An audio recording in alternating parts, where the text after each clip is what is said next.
High বন্ধুরা, চলে এলাম আবার একটা নতুন ভিডিওর সাথে। তো গত দুদিন আগে ছিল সরস্বতী পুজো। তো সরস্বতী পুজোতে সকাল থেকে আমি কোথাও যাইনি, তার কারণ আমার অফিস ছিল। আর আমি যেখানে কাজ করি সেখানে দুর্গা পুজো, কালী পুজো, সরস্বতী পুজো বলে কিছু হয় না। তো সন্ধেবেলা একটুখানি আমার একটা বন্ধুর বাড়িতে নেমন্তন্ন খেতে গেছিলাম।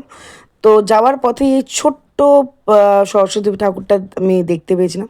দেখতেই পাচ্ছ কতটা সুন্দর হয়েছে। আর ওদের মানে ভাবনাটা ওরা আমাদেরকে সামনে তুলে ধরেছে, বাচ্চা বাচ্চা ছেলেরা।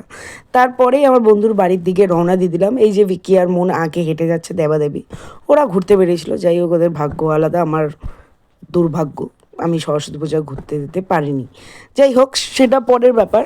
তারপরেই চলে গিয়েছিলাম ওদের বাড়িতে। আর এই হচ্ছে ওদের ঠাকুর ঘর, মানে সরস্বতী ঠাকুর। ওরা পুজো করেছিল, কত সুন্দর ছোট্ট মধ্যে, ভালোই পুজো করেছিল। তারপর ওদের বাড়ি থেকে খাওয়া দাওয়া করে আমরা চলে এসেছিলাম ওদের পাড়ায়। সামান্য 10-15 মিনিটের মধ্যে একটু আড্ডা মারছিলাম। আর এটা হচ্ছে আমাদের ক্লাবের পুজো। আমি থাকতে পারিনি, আমি দুর্ভাগ্যবশত থাকতে পারিনি, আমার অফিস ছিল বলে। কিন্তু ঠাকুরটা দেখেছি।